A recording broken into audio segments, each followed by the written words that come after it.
you probably noticed I don't feel about that war the way we were told we were supposed to feel about that war, the way we were ordered and instructed by the United States government to feel about that war. You see, I tell you, my mind doesn't work that way. I got this real moron thing I do. It's called thinking. And I'm not a very good American because I like to form my own opinions. I don't just roll over when I'm told to. Sad to say, most Americans just roll over on command. Not me. I have certain rules I live by. My first rule, I don't believe anything the government tells me. Nothing. Zero. Nope.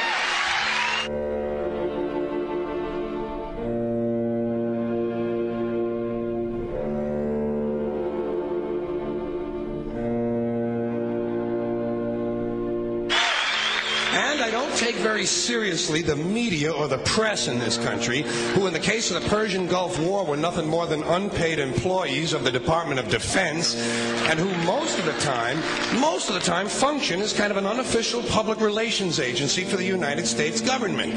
So I don't listen to them. I don't really believe in my country. And I gotta tell you folks, I don't get all choked up about yellow ribbons and American flags. Now, to balance the scale, I'd like to talk about some things that bring us together. Things that point out our similarities instead of our differences. Because that's all you ever hear about in this country is our differences. That's all the media and the politicians are ever talking about, the things that separate us, things that make us different from one another. That's the way the ruling class operates in any society. They try to divide the rest of the people. They keep the lower and the middle classes fighting with each other so that they, the rich, can run off with all the fucking money. Fairly simple thing happens to work. You know, anything different, that's what they're going to talk about. Race, religion, ethnic and national background, jobs, income, education, social status, sexuality, anything you can do, keep us fighting with each other so that they can keep going to the bank.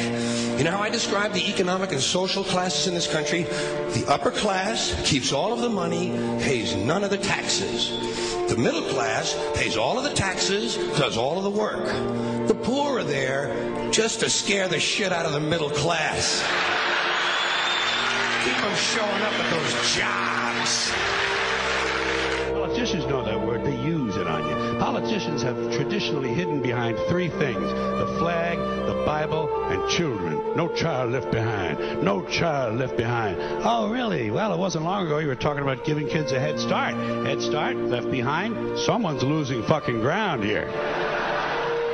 But there's a reason. There's a reason. There's a reason for this. There's a reason education sucks, and it's the same reason that it will never, ever, ever be fixed. It's never going to get any better. Don't look for it. Be happy with what you got.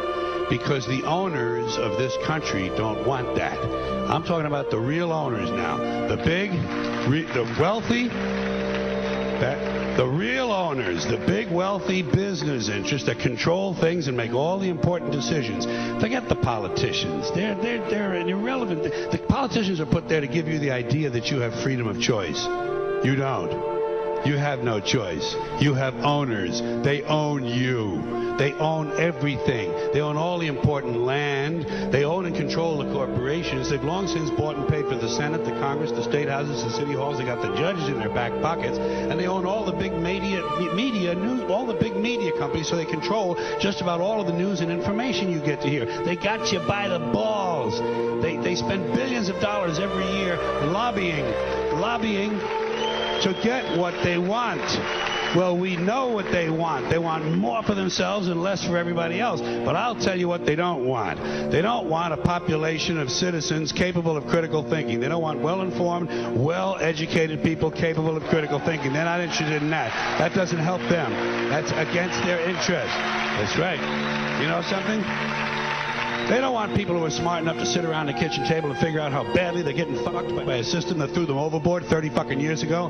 They don't want that. You know what they want? They want obedient workers. Obedient workers. People who are just smart enough to run the machines and do the paperwork, and just dumb enough to passively accept all these increasingly shittier jobs with the lower pay, the longer hours, the reduced benefits, the end of overtime, and the vanishing pension that disappears the minute you go to collect it. And now they're coming for your Social Security money. They want your fucking retirement money. They want it back so they can give it to their criminal friends on Wall Street. And you know something? They'll get it. They'll get it all from you sooner or later because they own this fucking place. It's a big club, and you ain't in it.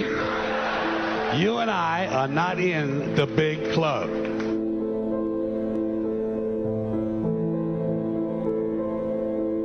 The greatest form of control is where you think you're free when you're being fundamentally manipulated and dictated to. One form of dictatorship is being in a prison cell and you can see the bars and touch them. The other one is sitting in a prison cell but you can't see the bar, you think you're free. What the human race is suffering from is mass hypnosis. We are being hypnotized by people like this. Newsreaders, politicians, teachers, lecturers. We are in a country and in a world that is being run by unbelievably sick people. The chasm between what we're told is going on and what is really going on is absolutely enormous. The greatest hypnotist on planet Earth is a oblong box in the corner of the room. It is constantly telling us what to believe is real. Historically, the control and manipulation of political opinion has been the Freemasons' main weapon in gaining control of countries and states. Once in control of the rulers and politicians of a country, laws and political structures could be changed in accordance with their agenda. However, since restricting the body does not necessarily mean restricting the mind, the Freemason recognizes that their plan for a global government hinges completely on subduing the masses to their agenda, and thus eliminating opposition to their cause. And the greatest threat to their plan, posing more danger than any army or law, is the threat of a free-thinking mind. In order to eliminate this threat and to achieve their objective, the Masons have set about the boldest plan ever devised: the complete control of every aspect of human life, your life. And the weapons they are using against you are in your very homes, entertaining you and your children, and gradually indoctrinating you without you even realizing.